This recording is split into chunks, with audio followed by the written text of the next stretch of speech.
प्यार भरा नमस्ते आप सभी को। तो आज हम शुरू करने जा रहे हैं model auxiliary. Let's start model auxiliaries.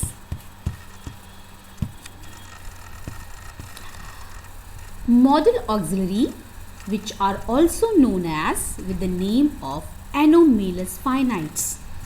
Modal auxiliaries are actually the helping verbs जो सेंटेंस बनाने में हेल्प करती है, जिसके साथ मेन वर्ब भी लगाना ज़रूरी होता है।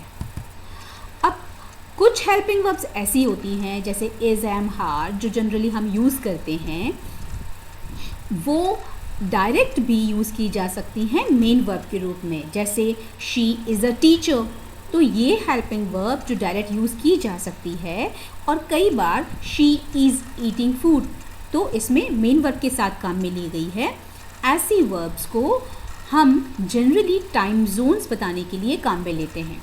लेकिन कुछ दूसरी वर्ब्स होती हैं जो भी ऑक्सिलरी ही कहलाती हैं, हेल्पिंग वर्ब्स ही कहलाती हैं, लेकिन वो कभी भी they are never used alone. That means without main verb they are unable to fill the sentence. तो इस तरीके से हम मॉडल ऑक्सिलरी को दो कैटेगरीज में डिवाइड कर सकते हैं। Number one, auxiliary verb which tells us different time zones of the action done, और दूसरी तरह की ऑक्सिलरी जैसे model auxiliary which tells different intention और आइडिया ऑफ द स्पीकर।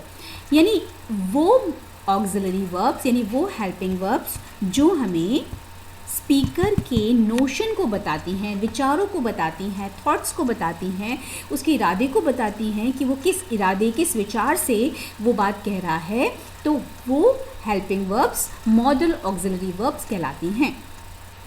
अब इसमें जो मेन वर्ब्स हैं वो हैं may, might, can, could, shall, should, will, would, ought to, must, dare, need, used to, ये सारी verbs जो हैं modal auxiliaries कहलाती हैं। The first one is may. It is used to express possibility या फिर permission जो जनरली लेने के लिए काम में ली जाती है। जैसे आपको अगर अंदर रूम में घुसना होता है तो आप टीचर से परमिशन कैसे लेते हैं? मैम मे आई कम इन। तो जब आप परमिशन ले रहे हैं, when you are taking the permission from somebody, then you are applying may. तो हम विश के लिए या फिर पर्पज़ डिक्लेयर करने के लिए इसे काम में लेते हैं। तो may I do it for you, इस तरह के वर्ड्स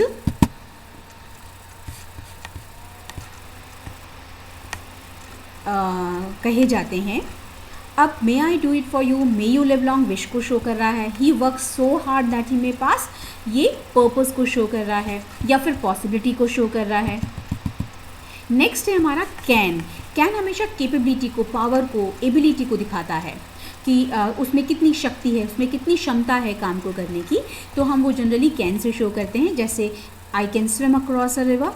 अब ऐसे ही कैन परमिशन देने के लिए भी काम में लिया जाता है। हमने मे की बात की थी, मे परमिशन लेने के लिए बात करता है और कैन परमिशन ग्रांट करने के लिए बात करता है। तो जब भी आपको एग्ज़ाम में कोई क्वेश्चन आता है तो आपको ये सेंटेंस इस तरीके से पूछा जा सकता है कि dash I come in question mark and officer replied yes you dash. तो यहाँ पहले वाले सेंटेंस में क्योंकि कैंडिडेट परमिशन मांग रहा है तो वो कहेगा मे आई कम इन सर। अब सेकंड में ऑफिसर जो है वो रिप्लाई कर रहा है, वो परमिशन ग्रांट कर रहा है, परमिशन दे रहा है, तो वो कैसे देगा? Yes you can. तो वो कभी भी अकेले नहीं आएगा आपके पास हमेशा इस रेफरेंस में आएगा ताकि आप पता लगा पाएँ कि ये परमिशन ग्रांट की जा रही है कि परमिशन ली जा रही है।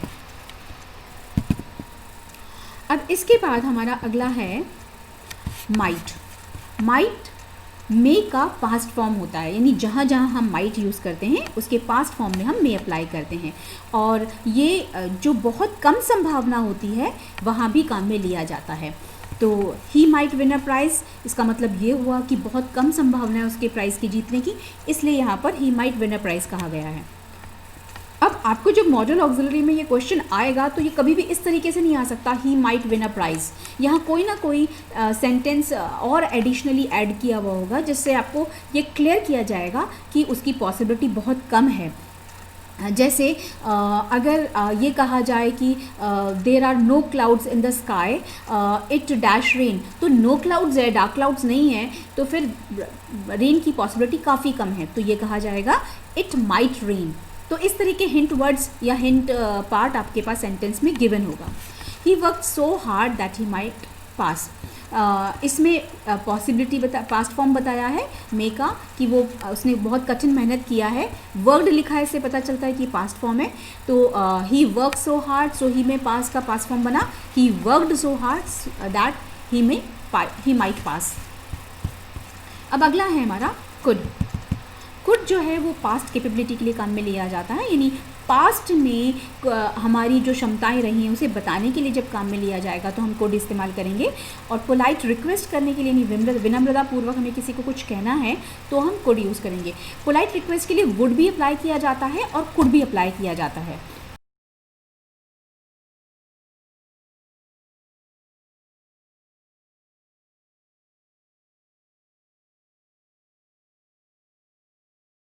लिफ्टेड, उसमें बहुत कोशिश किया लेकिन वो नहीं उठा पाया। नेक्स्ट है could you please tell me could you please let me have your book, तो पोलाइट रिक्वेस्ट के लिए काम में लिया गया है। नेक्स्ट हम आगे करेंगे शैल विल।